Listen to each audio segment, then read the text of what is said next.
Hi guys, we are in a special episode of Innovators with a special guest, Candace Johnson. And she's the president of the European Business Angel Network, also founded many other business angel networks around the globe, and she has really rich experience in the telecom sector as well as in networking and internet. You actually started Europe Online, which is one of the interesting initiatives. So you have a very long background. But tell us a bit of you, actually, how you started, maybe a bit about your background to understand, so the audience understand who you are. Well, so actually, most of my entrepreneurial companies have been in space. Wow. So I started today what is now the world's first and largest satellite system, so SES. And I started that in 1983, wow. So Astra. Yeah.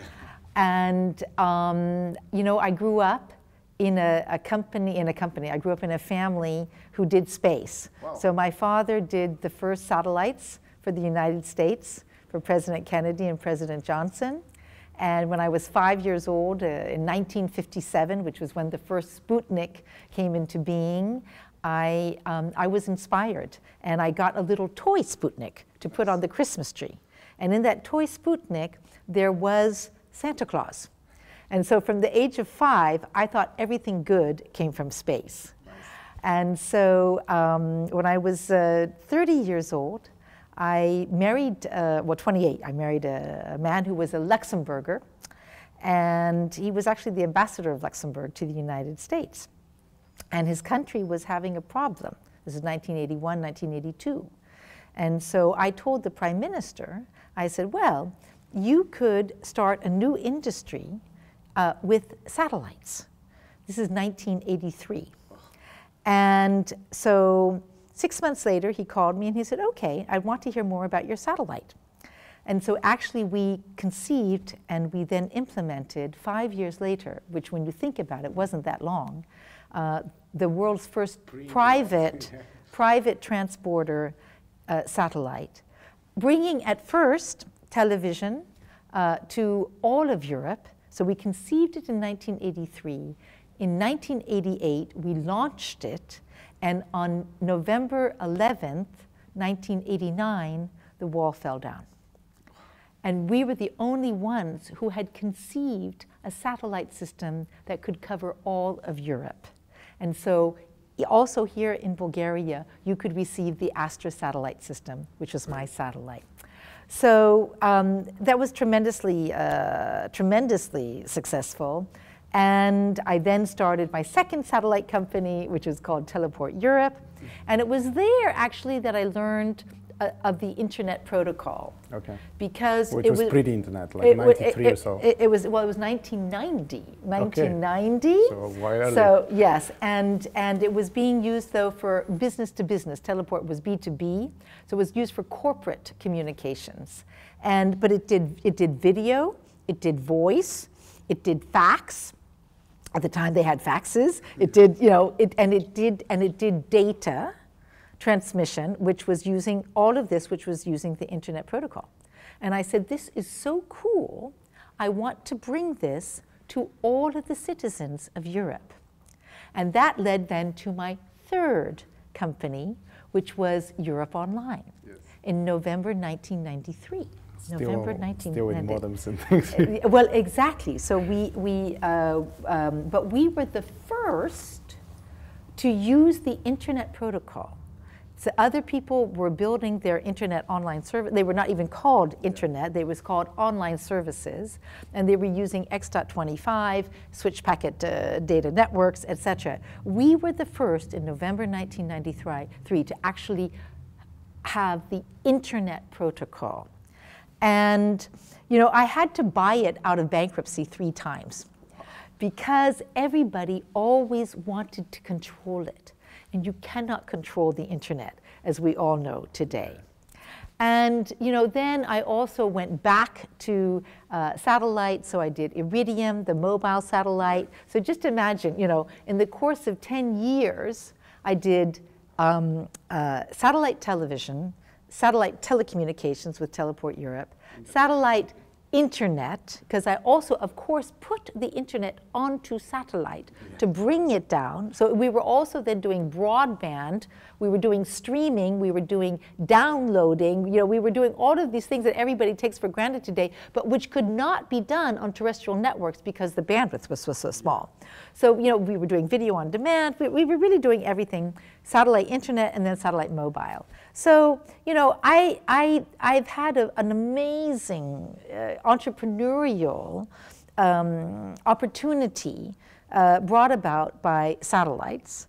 And then in 2001, I said, okay, I'm more or less 50, and I should now no longer be an entrepreneur, I should be a venture capitalist. Yes. And, I did not like being a venture capitalist because I was an entrepreneur.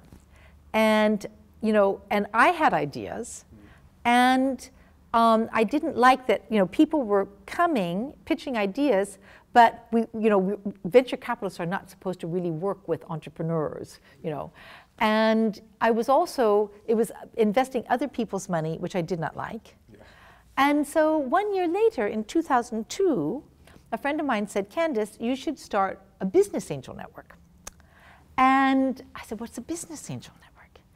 And so I then found out that really this was perfect for me, because as a serial entrepreneur, you know how to start a company, you know how to build it, you know how to do an IPO, and I had done this 4 or 5 times. And then business angels, so first of all, they invest their own money, but much more importantly, they invest their network, their experience, their expertise, and they bring that to the entrepreneur that they are investing in. So it's much more than just money. So that's when I got started with business angels, and now I'll let you ask your next question. Yeah, and it's probably the closest to being an entrepreneur and on the investor side, so yeah. I completely understand what you say. I have business angels who are very active in the company, so yeah. And you guys are here now in Bulgaria. What brought you here? Yes. What is the reason that EBAN comes to Yes, of course, Sofia? Of course. So, so in 2002, I became a business angel. I started one of the first business angel networks in France, which is actually in Sofia Antipolis, so S-O-P-H-I-A, Sofia Antipolis. And from there, I went and I started business angel networks in Turkey, the Galata Business Angel Networks. I started EBAN, Luxembourg Business Angel Networks. In Cologne, I started Cologne Business Angel Networks. And so there was this, because what was happening was that there was also this entrepreneurial growth that was happening in Europe. And of course, the best people to accompany entrepreneurs were indeed business angels. And so you cannot really, though, have business angels without having entrepreneurs, and in particular, serial entrepreneurs. But it didn't have to come from that own country. It could be coming from any other country. It could be coming from the United States. It could be coming from India. The main thing was that they were investing in an entrepreneurial team.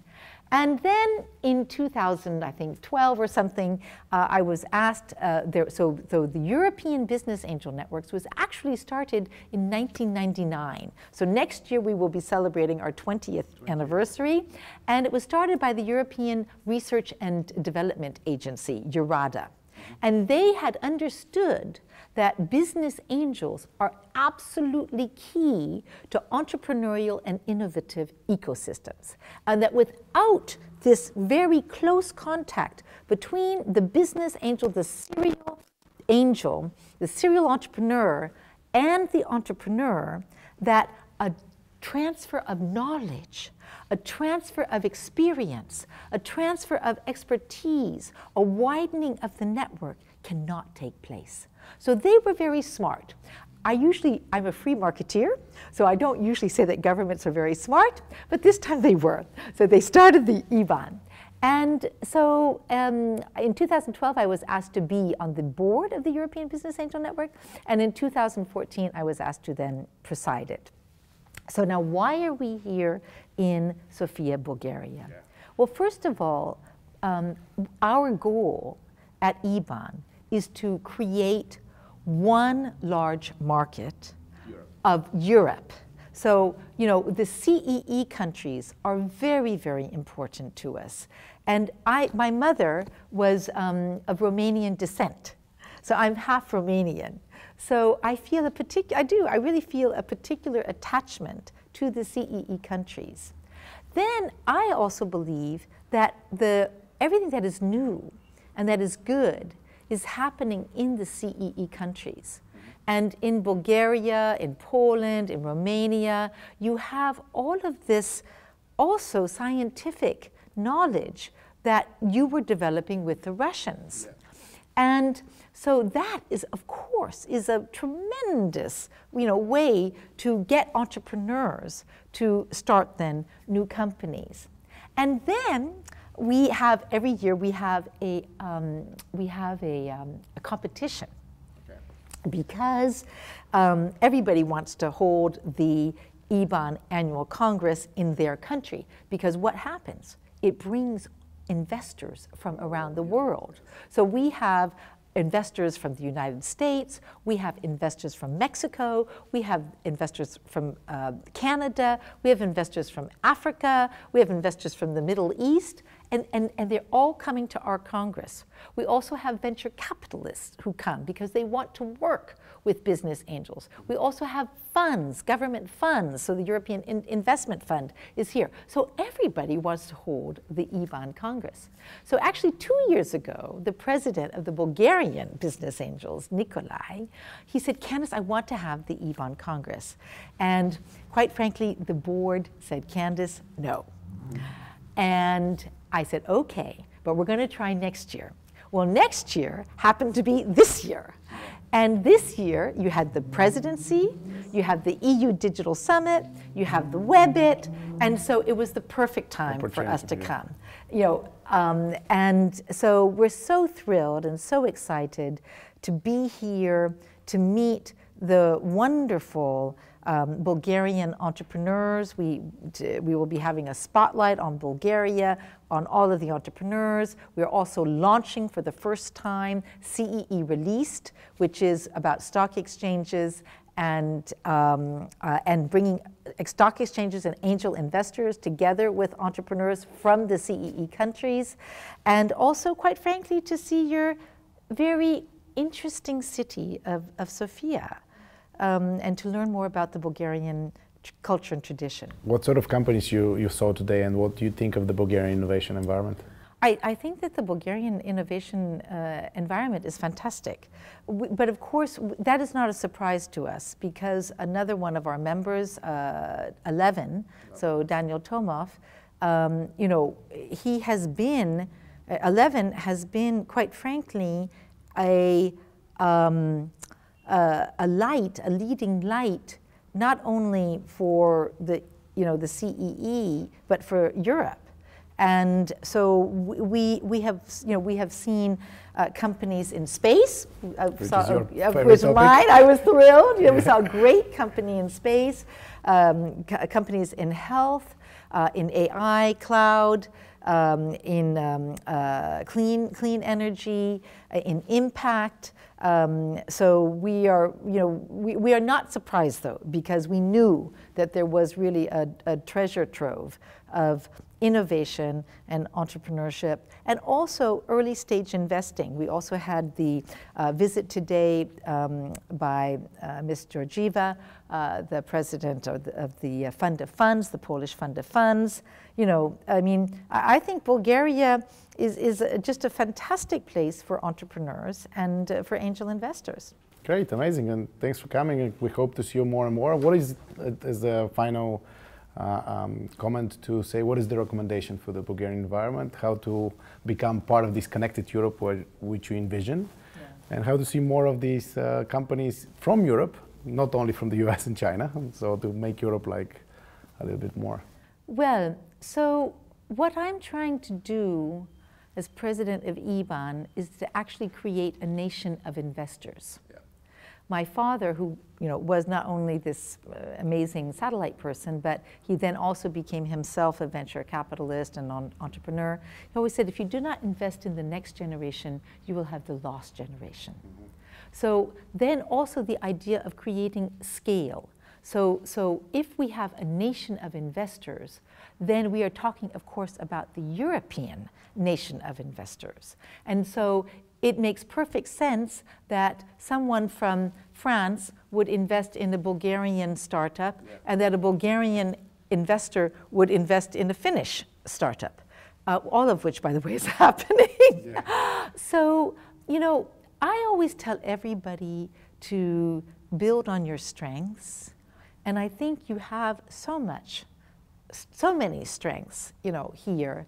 The fact that so many of the people speak very good English, the fact that you are truly cosmopolitan, that you have a very diversified background, all of these things are helping people create companies that are global companies for diverse purposes.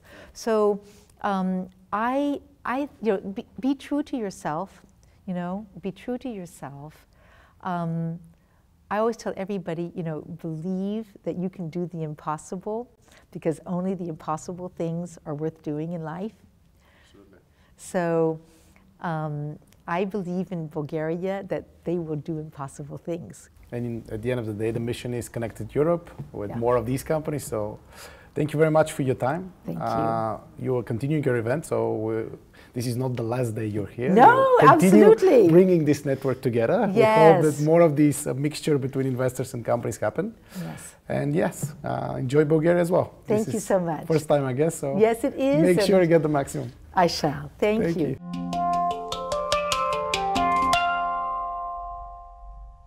You.